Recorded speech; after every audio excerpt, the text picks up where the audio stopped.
Most businesses don't fail at PR because they didn't try. They fail because they thought PR was something that it's not. They go ahead and they chase headlines, they chase mentions, they chase visibility and miss the one thing that actually drives growth. And that's what we're talking about today on Marc Haine Live.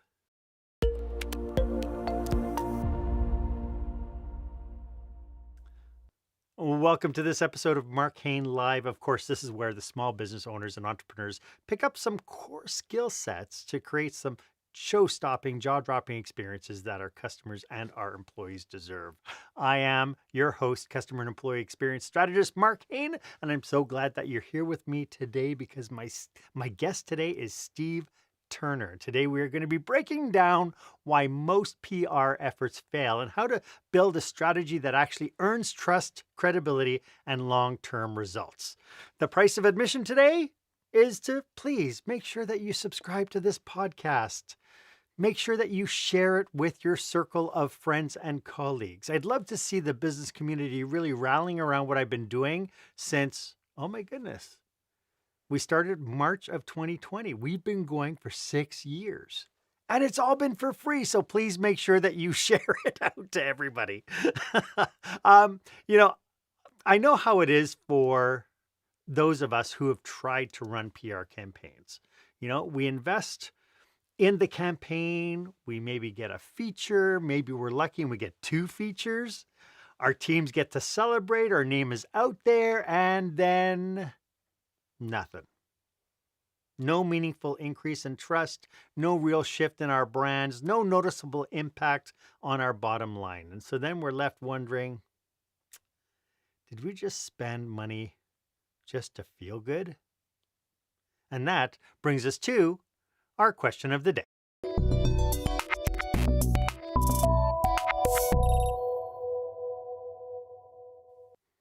So here's the $1,000,000 question. Are you investing in visibility or are you intentionally building trust and credibility with the right audience?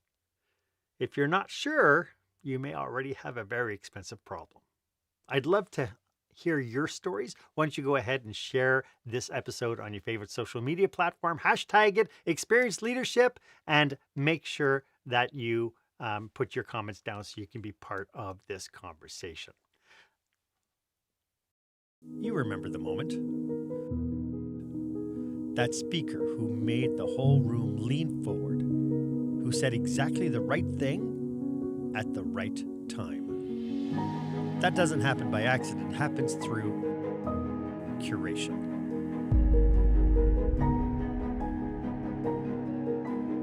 Elite Headline Speakers is a boutique speaker curation service. We find the voice that fits your event like it was made for it. Visit eliteheadlinespeakers.com. Elite Headline Speakers, the right voice, your stage. When the spotlight shines on your business, are customers applauding or yawning? In other words, how is your business performing? Make your business a star with the new book, Lights, Camera, Action, Business Operational Excellence Through the Lens of Live Theater by Marc Haine. Marc uses his business and acting experience to help you see your business like a live show so you can create a performance your customers will never forget. Buy Lights, Camera, Action today at your favorite online retailer or directly at marchaine.com. Welcome back. My guest today is someone who has spent more than 3 decades helping organizations figure out how to tell their stories in a way that actually lands. Steve Turner is the principal and owner of Solomon Turner PR and an award-winning agency that has been recognized as one of the top PR firms in St. Louis for 17 consecutive years. He's worked with brands like Northwestern Mutual, Coldwell Banker, and even Tony Robbins, and has been featured in outlets like the Wall Street Journal, PR Week, and NPR. He's the author of the book PR That Works, where he pulls back the curtain on what actually drives results in public relations with no fluff, no hype, just real strategies from real campaign. Steve brings a rare combination of media insight, business strategy, and practical experience, which makes this conversation really, really more valuable for anyone trying to grow their brand the right way. Steve, welcome to the show. It's been such a battle getting you here. Yeah, we had a few problems with the connection, but I think we're in good shape now. I think we are But now. yeah, excited to be here. Yeah, So, absolutely. so Steve, let's start a little bit about. Let's dig a little bit deeper into who your clients are and how do you help them now. Well, we work with a variety of businesses, some small, some large, ranging from speakers and authors to corporations.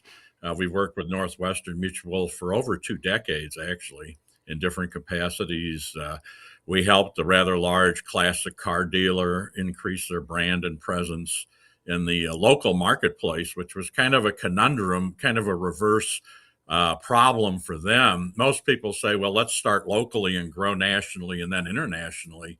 Now, his problem was he had international clients and he wasn't as well known in St. Louis as perhaps he thought he should be. So we embarked on a 2-year campaign to change that, and I think the results are pretty good. And we actually won an award for local press coverage based on things we did with him. So that was pretty cool. And I mean, it's a great client to have. Who wouldn't want a client that sells cars that were once owned by Elvis Presley and Sylvester Stallone and stuff like that?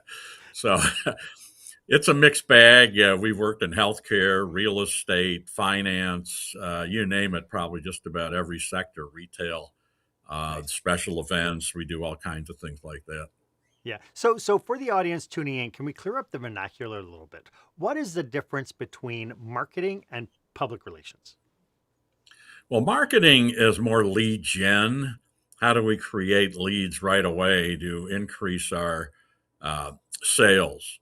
The sales guys need leads in order to close business. So, marketing is the process of getting to that point. Are those ads on Facebook, social media? Are they different kinds of things online? Is it an email newsletter? How do we do that from a marketing standpoint? PR, on the other hand, is building trust with your customers, your clients, your community for the long term, your stakeholders. How are we going to improve our relationships? And we want to show that not only are you doing some work with us, but we're good guys to do business with. How do we differentiate ourselves from all the competitors that are out there? And it's not going to be done through an ad. It's not going to be done through, hey, we're great, buy us on LinkedIn. It's it's a process that's long term. You're going to start with coming up with an objective. How are we trying to be better than other people out there that deliver the same product or same service? Or maybe we have a brand new product or service, and how are we going to let people know that this is even out there and who the founders of our company are and what we're doing and why we're doing it in the first place? So we start with any company, no matter what size, by saying, what is your objective? What are you trying to accomplish?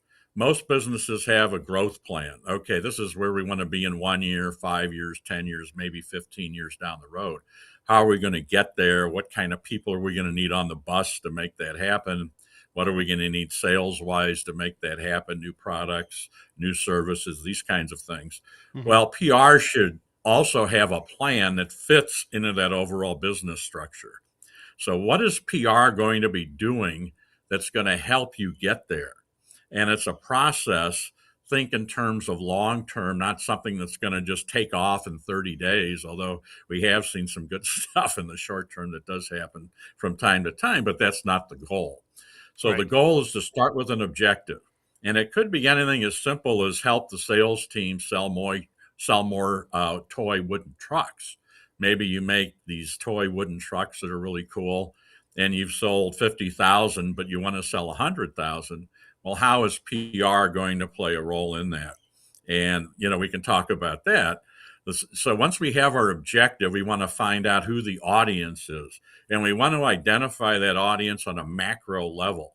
So people say, well, my audience is women 25 to 54, which sounds good, but at the end of the day, a woman 25 years old is a lot different than a woman 54. And you need different platforms to connect with them. The same as men, 25 to 54, 18 to 35. 18 and a 35-year-old male have a lot of different things they're trying to think about on a daily basis, and they have nothing in common. So you kind of have to pinpoint those audiences on a macro level. Well, we want to reach engineers, for example. Okay, who are these engineers? What do they specialize in? Are they local? Are they regional? You're looking to connect with engineers that run $1 million companies, $50 million companies, national conglomerates. I mean, there's all kinds of way to peel this down and then kind of figure out who the CEOs of these companies are. What do we have in common with them? How can we match them and their direction for their company with a PR campaign that's going to help them get to their objective in the long run? So we kind of look at that as a second piece of this puzzle. And then we look at the delivery system and the message. So the message is, how are we going to differentiate ourselves in a couple of sentences or a paragraph that makes us different from every other company that's kind of doing the same thing we are? If companies are selling similar products or services, how are we going to differentiate us through a PR process that involves some creative writing and boiling this down into some sentences? It doesn't have to be a cute ad slogan, but something that states your position and how you were different in the marketplace, what you're bringing to the table that isn't out there yet. You're solving a problem. What problem is it? Is it your product solving a problem or your service that's solving a problem? Can you do it better, faster, quicker, more efficiently, cheaper? What are you doing? And so all these things come into play. So the message is key. And then what delivery system are we using? Are we using advertising? Are we using radio interviews, TV interviews? Do we have something for TV that makes sense? Are we going to use social media? Are we trying to reach other business people on LinkedIn? Are we trying to reach the Facebook audience or other things like TikTok and Instagram? So we need to define who that audience is and then use the right kind of messaging to reach them. And maybe you have a couple of different audiences and different media to use to reach them. And that way you possibly create different messaging for each group and use different kinds of media to reach them as well. So it just depends on the company and what it is they're offering to the public. And the final piece that we like to talk about is, how do you measure all this stuff? Well, a lot of people say, well, like you were talking about in your intro, we got a couple articles in the paper, or we were on TV. Hey, that's really cool. All my friends saw it and patted me on the back. But what does it really do at the end of the day? It really doesn't move the needle and advance your company forward unless it's part of an entire program and process that takes care of that. So you want to go back to the objective and figure out those pieces, and are we on target with those? So if our goal is to help the sales team sell 20% more product, we can measure that. We can sit down after 90 days and say, how are we doing? Well, we're up 10. Now we just need that other 10. Oh, great. Things are working. This really hasn't had an impact so far. What are we doing? Is the messaging off?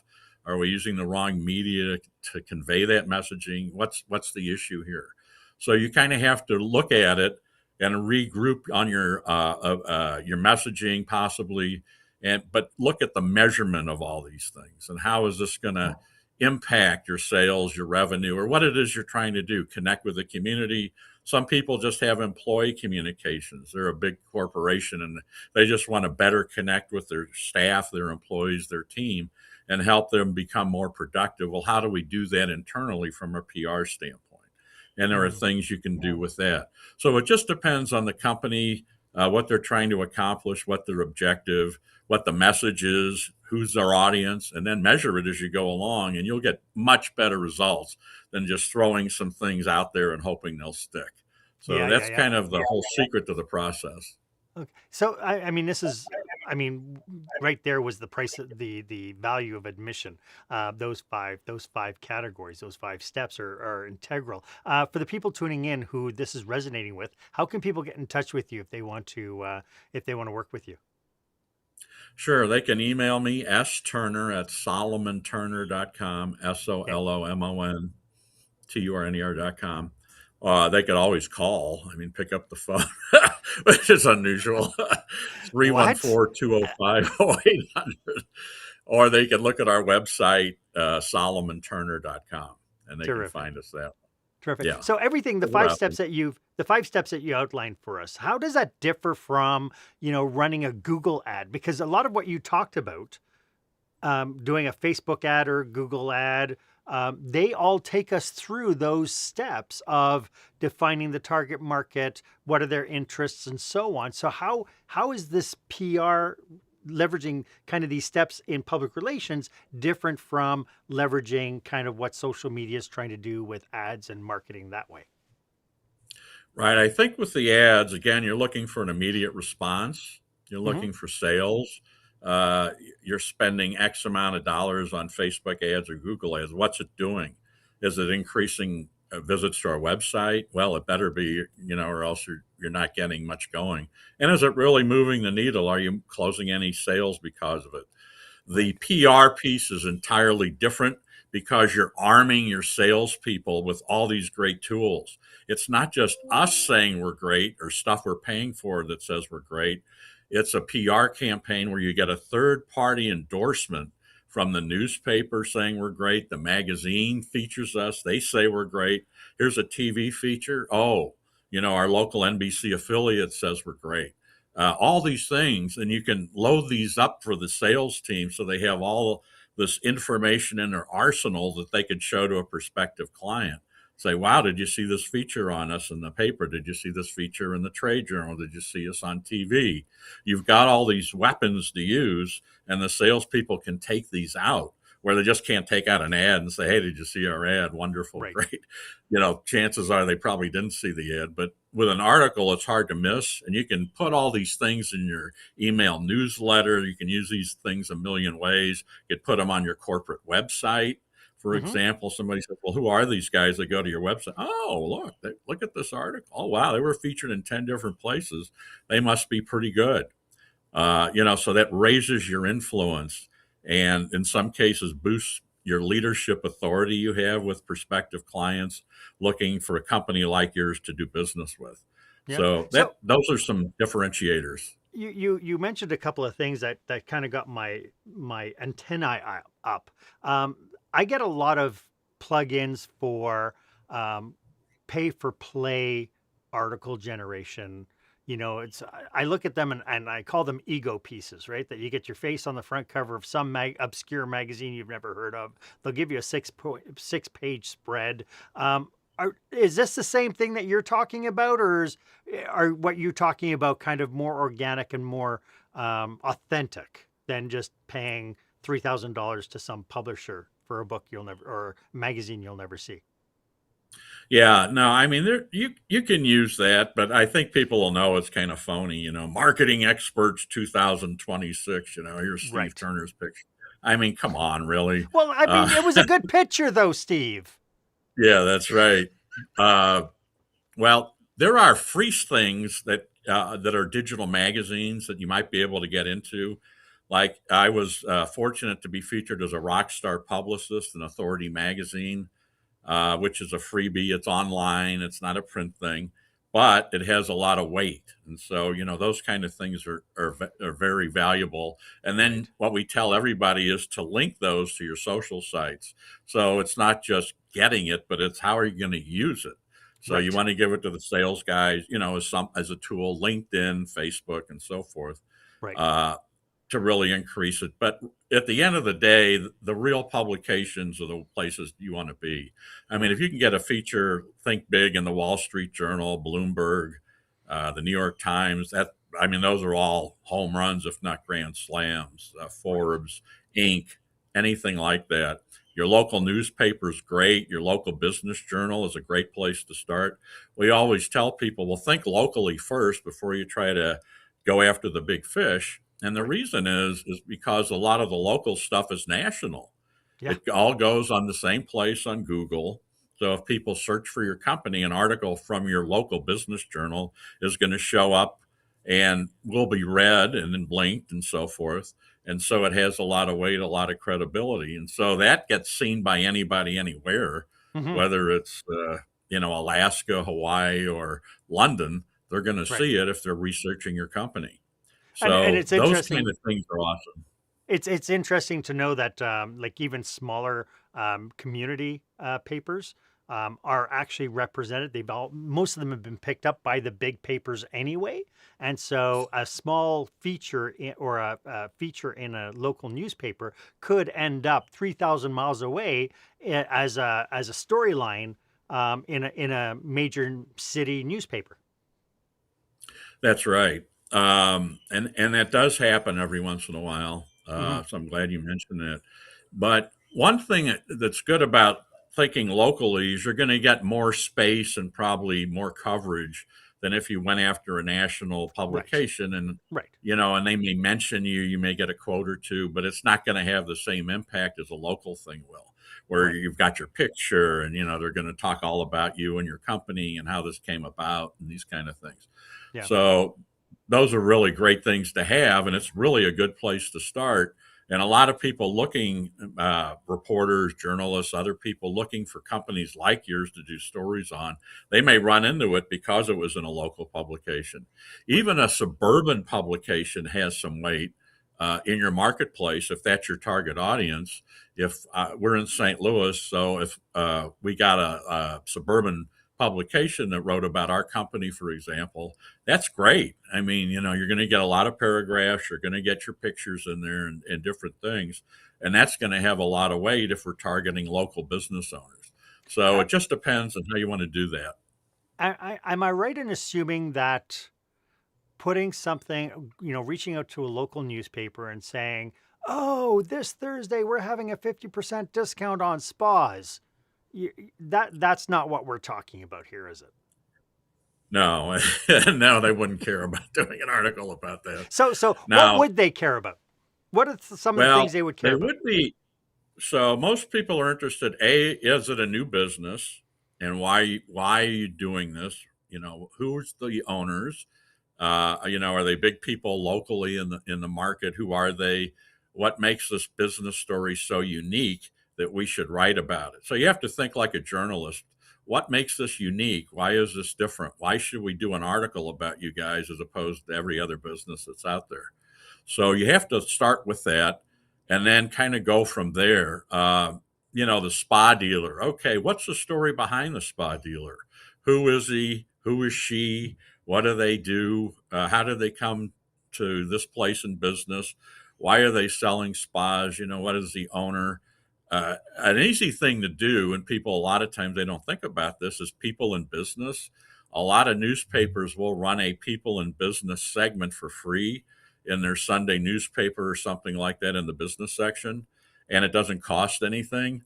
And so you just take a picture of a new hire, a new employee, perhaps a board member, a new executive, or something like that, and you put a little news release together and send it out to your local publication, and they run that. And a lot of the national trade journals will do that too.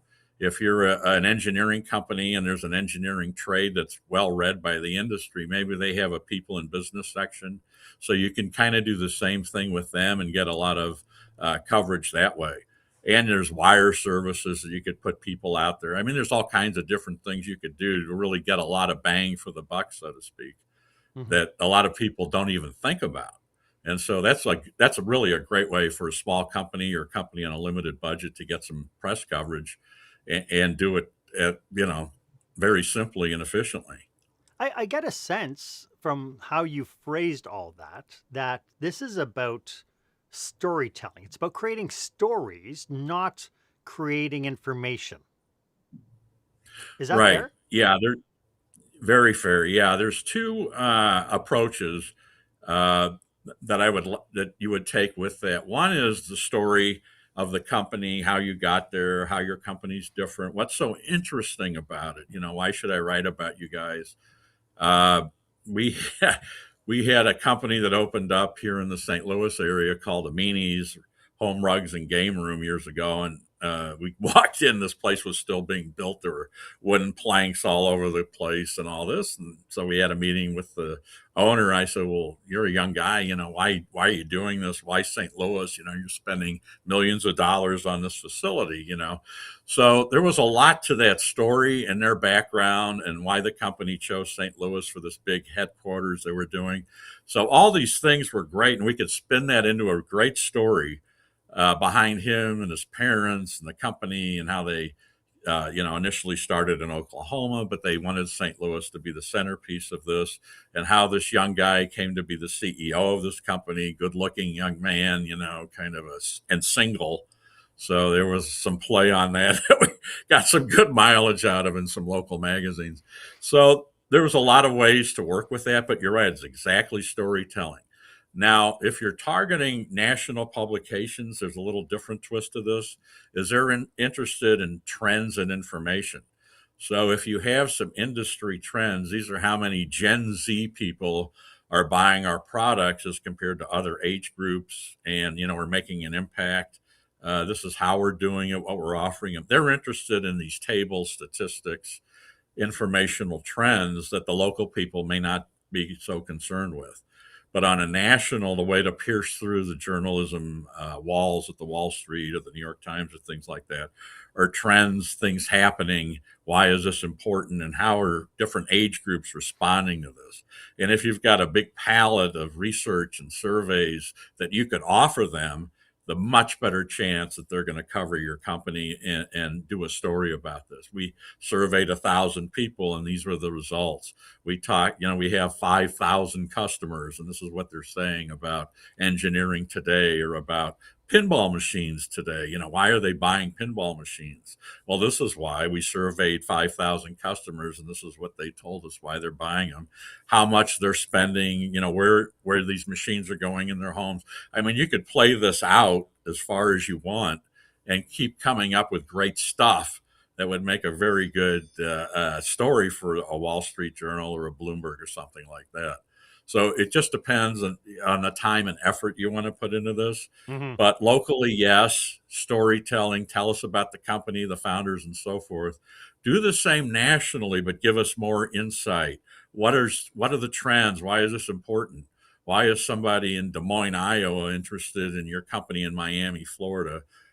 Why are you telling us this stuff? And what's the impact on them? Why should they know about your company, thousands of miles away?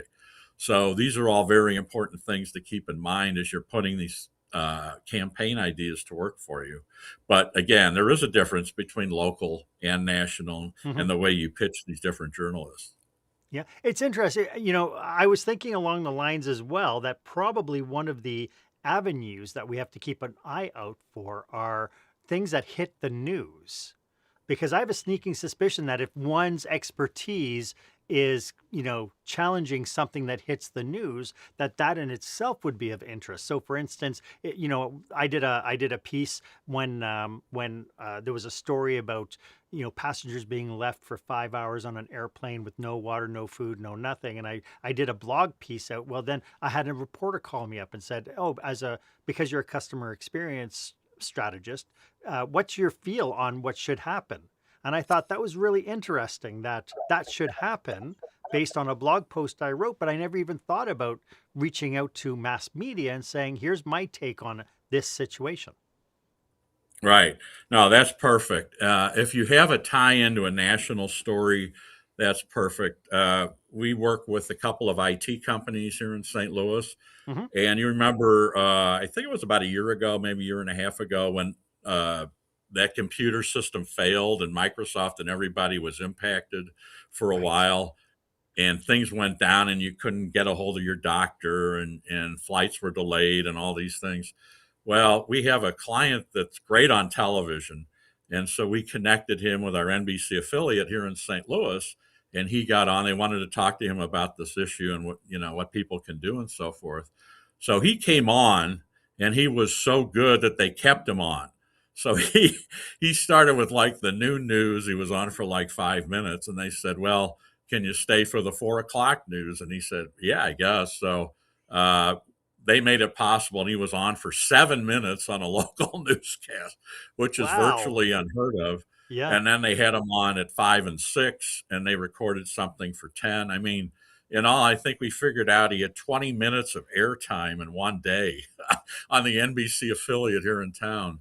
Wow. And I mean, it was just terrific stuff. I mean, there's no way you could ever advertise anything like that or buy ads or whatever. I mean, it was just fantastic. And he was on the whole time, the president of the company. and he worked all day from there. And at the same time, he did 2 radio interviews while he was sitting at the lobby in between TV segments. So, Nice. I mean, it was like $1 million publicity day. Right? But And it's yeah, and really absolutely. all you did was you just kept an eye on, here's something that hits the news. Oh, we have an expert who could talk to this. Right. Yeah. Anything that impacts consumers Yeah. and you have a client that matches that is really important for television. Yeah. Shutdowns, a TSA thing. If you have a local expert to talk about what's going on with TSA or security, airport security, or Mhm. just security in general, how does this impact? We've had our IT guy on multiple TV stations talking about security and iPhone security and all kinds of stuff, kids Right. security. Um, and you kind of train the TV stations over time where they're starting to call you. It's like, oh, this happened. Can we get a quote from our Yeah. CEO? Yeah, I think we can make it happen. So, And and what's nice about that is you'll get the call before it ever hits the wire. Like the people in the newsrooms are the ones getting kind of the feed down, and it's like, oh, here's a story. Oh, we know John. Let's give John a call quickly. yeah. And so one of the producers at the TV station will say, well, let's do a story on this. Can you find a local expert? So they'll, start going through their Rolodex and saying, oh, here's a guy we've had on camera before. Let's call him and call his PR guy and see if we can make something happen. So, yeah, so you kind of train them over time, and it's pretty interesting. It doesn't always work, and it has to be like a major thing that Sure. impacts the community or nationwide, but that local spin on it is great. And they're Yeah. always looking for that. Every day there's something happening and they're always looking for an expert on the war in Iran. If you have somebody that on a local basis that was involved, Mhm. these people were in Israel and they couldn't get out. Those people were on TV, for a day or two. I mean, there's all kinds of things like that they're always interested in. Right. So Um, yeah, absolutely. Steve, you have a book. You want to talk a little bit about your book? Because I believe some of the stories we're talking about today are probably going to be in there somehow. Oh, look at this. I just happen to have a copy. PR that works. Yeah. So it's interesting how this book came about. I was going to write a memoir about my work in the PR field spanning over 3 decades. And I kept running into some PR people and a business owner and others that are involved with PR and said, we really need a book that kind of explains how these things work, how to put campaigns together, uh, how do we approach this thing? And we don't want to spend like hundreds of dollars on a textbook that's 600 pages that we don't understand anyway, or something on behavioral economics. We just need something straightforward that spills it all out. And so I said, yeah, I think I can write that. And they said, great, do it. And we'll buy a copy. I said, absolutely. So I came up with PR that works. And it's, I think, pretty comprehensive, maybe more comprehensive than anything else I've seen, because it not only gets into the case studies where you'll find other books that may touch on some case studies. Well, Crayola Crayon did all these things to sell crayons, which is great, but it's not like something that they can just grasp and run with. So Right. what we do is we have 28 PR strategies at the beginning of the book, 14 case studies. This is actual work that we did, not theory, not hypothetical stuff, actual things that we put into play. And then 4 interviews with leading PR people nationwide that I know and was fortunate enough to interview them. And they're from different walks in the PR field. One works in corporate America. Another one has a small PR firm that gets phenomenal national coverage. Another one trades media people. I mean, it's just covers the scope. And we were able to put all this together into one book. And it's at Amazon and barnesandnoble.com. And what I like to say about it is this. Years ago, I picked up a book on PR case studies, which I had never seen before. This is going way back. Over 20 years ago, I was in Philadelphia working on a project. And I went to the University of Pennsylvania. I said, I've always heard about Penn and all this. I went to their bookstore, and there was this book on PR and all these case studies. Oh, this is great. I've never seen anything like this. And so I bought it. And I figured, you know what? I've had that book for like 25 years. It cost about $20. It's like $1 a year. So my book's like $20. So if you buy my book and you hold on to it and you keep referring back to it in the case studies when you get stuck or you need an idea or something, it's like $1 a year. I mean, it's very affordable. And if you just want the Kindle version, you can get that for $9 or whatever. But Yeah. the paperback's really the way to go. You can make notes, you can refer back to it. You can just throw something in there. Hey, I've got a client in IT. What did these guys do? I have a classic car guy or a guy in automotive. How did he get national coverage for that? I want to read about it in the book. Oh, I've got a guy that's an author, or I'm an author. How do I get publicity like this guy did? We Hmm. have a client who writes books about the origin of the Jeep vehicle that goes back to World War II. And so it was interesting to work through all this process with this because I'm not a Jeep driver. I wasn't at the time. So it was kind of like, well, okay, so how did the Jeep get started? Well, it got started for this mobile vehicle the US Army needed to take on the Nazis during World War II. Okay, well, I didn't know that. And the first one came off the line in Butler, Pennsylvania, but they had to create this thing in like months and not years. And imagine starting an automobile from scratch and getting it out into the field in months. I mean, it's Right. impossible today. You couldn't even get anybody to agree on the design, in a year's time. But it was amazing. And everybody bid on this vehicle. I mean, it was crazy with Ford and all these people. And this little company called Bantam won the first government contract, and Willis got involved later and all these things. But it's a terrific story. And as we went through our research on this, we found that these Jeep people, and I don't know if you drive a Jeep or know people that My do, son had a Jeep. but Yep. okay, it's kind of like a small cult unto its Yep. own. I mean, they Yep. work on their Jeep all the time. They're doctoring it, they're adding stuff, they're making it cooler. Oh, let's try this, making it better for camping or hunting or fishing, whatever it is. And so they have their little niche groups. And so we sought those out, and there's podcasts that were just targeted for Jeep owners, and we found that, and those were awesome. And then we found on Facebook all these Jeep groups. And it was amazing how many there are and how many, not only tens of thousands, but hundreds of thousands of followers some of these groups had. So we were able to do a lot of free stuff, just getting posted there and linking podcast, all kinds of stuff. And it really helped the sale of the book. And I think established our guy as kind of an authority on early Jeep history. And he Okay. speaks at museums and different places like that. And he's been featured in newspapers and stuff. So, I mean, you just kind of have to dig through this. And this is in the book, the whole process of how we started with the Jeep deal and the author. It's all in here. And Nice. that alone to me is, if you're an author, if you're looking for leadership authority, everybody says, "Oh, I want to be a thought leader." Well, okay, well, how are you going to do that? It takes more than a blog post. So, I mean, all this stuff is in the book. And I think it's really valuable. I think it's great. I've even been referring back to some of the stuff that I even know and wrote about just to kind of get a refresher from time to time. It's like, how did we do this again? Nice. And keep going back. So there is high value here. Nice. Absolutely. I mean, I look for forward to 20 checking it bucks. out. I'd like to get Yeah. into some common challenges that leaders face when they're trying to start a PR campaign, and we'll get to that right after this. When you're delivering an important speech to a huge audience, it's easy to lose your place or go way over time. Give yourself an advantage with the Pro Speaker Presentation Speech Timer app. No more checking your watch or calling for time. The Pro Speaker Presentation Speech Timer app keeps you on track with easy-to-see timers, even changing color for visual prompts during your speech. And you can set audio cues to practice, or set it to vibrate so you don't even have to look. Be the pro you know you are. Download the app at speakerpresentationtimer.com.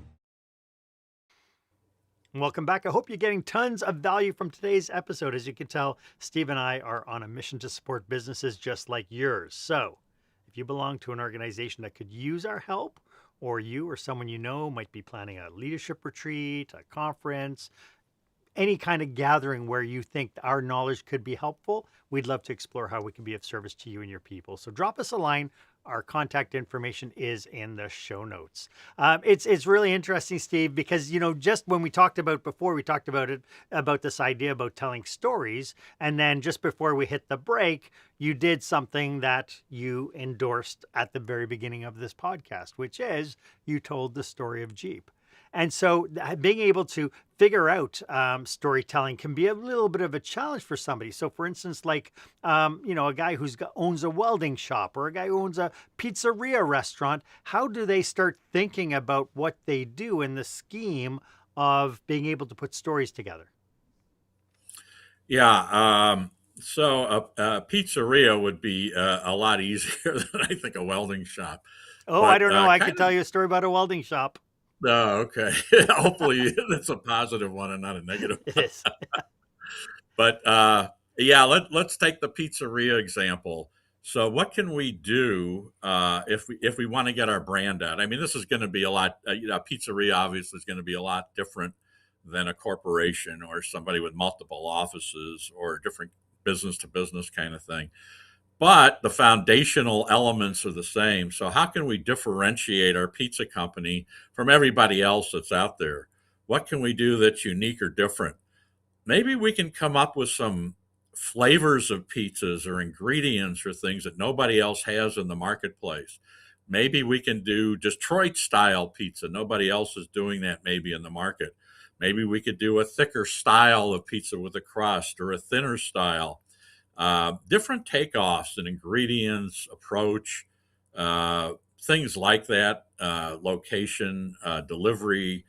There's all kinds of things to be, to think through this and how it can play out. But if you could come up with some angles, maybe you could have the biggest pizza in town, for example. This we're introducing our 60-inch pizza, perfect for groups, little league teams, and so forth. This would be pretty cool, and you could invite the media down. You could have a pizza eating contest. How much pizza can you eat in 5 minutes, 10 minutes? The different things like this. You could have the winners, and you could put their pictures up on the wall. Have like a Hall of Fame for pizza eaters. Different things like that. So there's all kinds of techniques to this. You've probably seen those steakhouses in Texas where you have so much time to eat a steak. 96-ounce steak or something. Right. And the people that do get their picture up on the wall. So it's kind of like a Hall of Fame. Yeah. So you could kind of do the same with pizza. And, you have these different challenges. Oh, Wednesday is challenge night. How much sausage pizza can you eat in 10 minutes, whatever it is, Yeah. and you're going to start with, 30-inch pizza or whatever the size is and kind of go from there. But you could do all kinds of things like this and really have a lot of fun with it. Yeah. A lot of the food guys that I've seen, they also take stuff to the TV stations for free and Yep. drop it off and say, oh, this is for your news guys. So, and it's funny how some of those people end up on television because they've been feeding the TV people for a while. And all of a Right. sudden they're featured for different things. Well, let's ask Harry, who runs Harry's roast beef and hamburger joint, about the traffic in front. Has it increased since they put these things up? Right. Let's get comments from him. It's funny how these things work themselves So out. it's almost like trying to build relationships as well, because but the other question I had was like I know that the press pools now are shrinking. Newsrooms are tiny compared to what they used to be. So the big Horrible. challenge is, how do you actually get in front of journalists today? And so you've just kind of tipped your hand on one of those is, bring them free food. Yeah, that's worked a lot in the past. I had a client that made donuts and sold donuts, and so I Hmm. used to take donuts around the radio stations and stuff. And Yeah. at the time, you could kind of get in there without security and stuff like that. And so they Yeah. said, "Yeah, come on in. What do you got? Donuts? Oh my god!" So they start talking about it on the air, and they put you on and stuff like that. So that, I Yeah. mean, those are all awesome things. Not so easy today, but you can still do it with a different tact. But Yeah. yeah, it's building relationships. PR is all about relationship building. That's what it is. It's building a relationship with a journalist. How do you do that?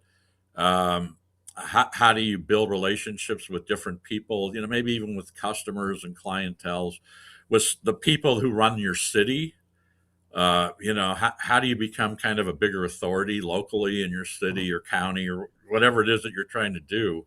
And this plays back into your business. Oh, we know Joe. Yeah, he comes to all our city council meetings, or he's on the board of this. He volunteers his time for that. Yeah, let's go to his place tonight for dinner or whatever. Mhm. Or let's call his company for a quote because he's very visible in the community. They're great people, and they do a lot for free for us. They volunteer. Let's give them a chance to build on this business. Yeah. And maybe, they wouldn't have had that opportunity. So you want to build relationships and show that you're good people to do business with. And that's kind of the key to the PR. Community impact. How are we impacting the community? What can we do Yeah. for them? We've worked with companies that went out of their way to, let's say, go to the USO, and when servicemen come in and serve meals for nothing, or for Thanksgiving, help serve Thanksgiving meals to underprivileged people, in these big places with turkey and the dressing and the Yeah. whole thing. And they volunteer and they bring stuff in. I mean, there's all kinds of things you can do like that to increase your community impact. And at the end of the day, that's what you're trying to do. Yeah. And the more visible you become, the thing people don't realize is you're going to get better job candidates applying to your company because they see you, they see the great things you're doing, they see you're making an impact locally, you're working with charity, you're helping, in the environment in a certain way. Locally, you're getting into that orbit of being, a good corporate citizen. And people looking for jobs are going to see this, and you may Yeah. get an upscale type of person to apply for jobs there, as opposed to somebody who may not even think about applying there because you're not on the radar. Right. So all of a sudden, your talent pool is going to go in an upswing. And that's really going to be key to get the right people on the bus as you want to grow going forward. So all these things come into play. Would it be fair to say that, everything that you've talked about is about kind of sharing your values? I mean, you're doing it in the context of relationship building, and of course, the one thing I'm always telling entrepreneurs is get out of your store and get into the community. Every which way you can, make that a priority because, of course, to your point, we're all part of something bigger than ourselves, and if all we're concerned with is what's going on in the walls of our business, then that's where our PR is going to stay. And so getting ourselves out, but more than that, I think this whole idea of kind of be out there to reflect your values of who you are, and people with shared values will be coming to you. Right, exactly. And, a lot of this is kind of how the brand of the CEO or people that work for you come across in your community. Uh, in most cases, you want to dress the part, not necessarily always wear a suit and a tie unless you're in the financial world or something, or a lawyer. But for most businesses, you don't want to look like you're wearing a sweatshirt and, tattered jeans and all this kind of stuff. You want to dress the part. So if you go to a chamber of commerce meeting, you have business attire on, you have the right grooming, and you look the role as a leader. And if you want to be a leader in business and in the community, you just kind of have to look at your values. What are you about? What's important to you? And then look and see what's important to the community, and then see if you can kind of match those together. Right. And if you can do that, you're going to get a lot further than just looking at sales data every day. Well, this is what's happening, in our business. Well, Right. yeah, we're down 10%, we're up 5%.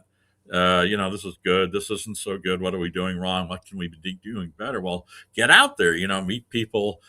Customer you have from 20 years ago is great, but new people may not know anything about your company. Right. So for A the new people person tuning may be in, looking.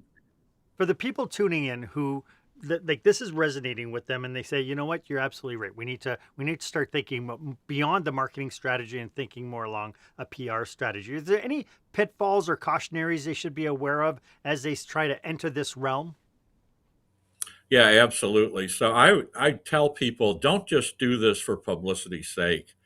Just don't feel like you're going to get an article here, an article there, and this is going to be great, and you're going to get tons of results. Or approach it like, well, we spent $100,000 this year on advertising. I guess I could budget 20 for PR. Well, why? Why, Yeah. why are you doing this? Don't just throw money at it.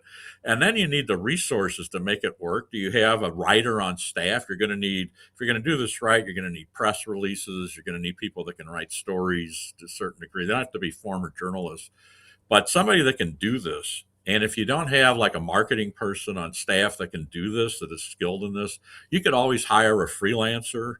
You could work with a small PR firm. You don't need the biggest guy and the biggest PR firm out there in the city. You could start small and kind of, yeah, all right, call us. That would be good. We'd love that. But yeah, I mean, you have to start from somewhere. And I mean, we've done a lot of work for small companies where, it's kind of like a project basis just to Yeah. start, and it turns into, retainer and all the long term and all this stuff. But yeah, just get started. Figure out, okay, have somebody walk through this, get in your business that knows the game, and let them walk you through the steps for a successful PR campaign. These are the elements we need. I need your headshots. Oh, really? Oh, yeah, I never thought about that.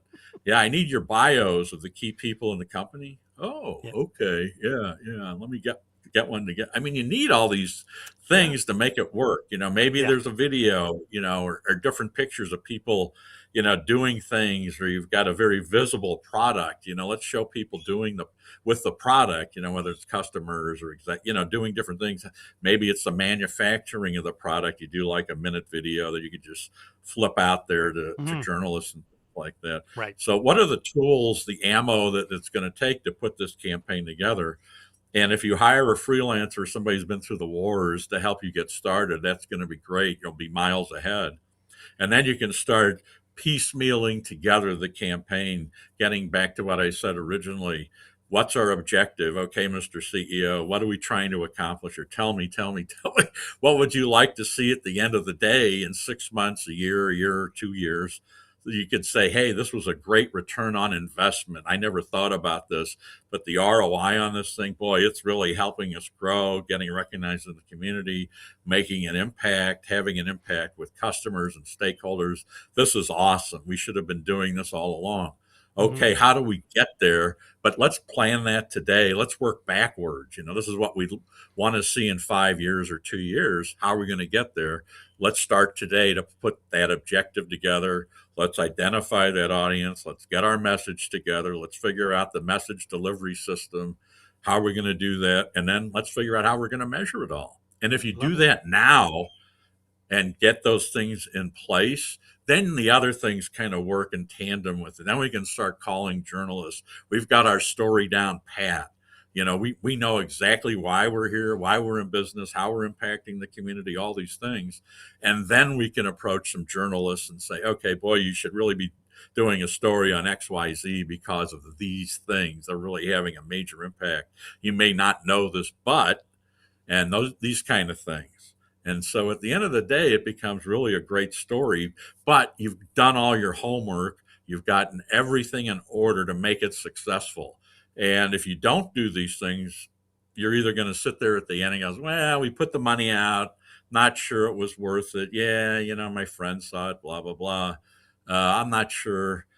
That's kind of the feedback you're going to get.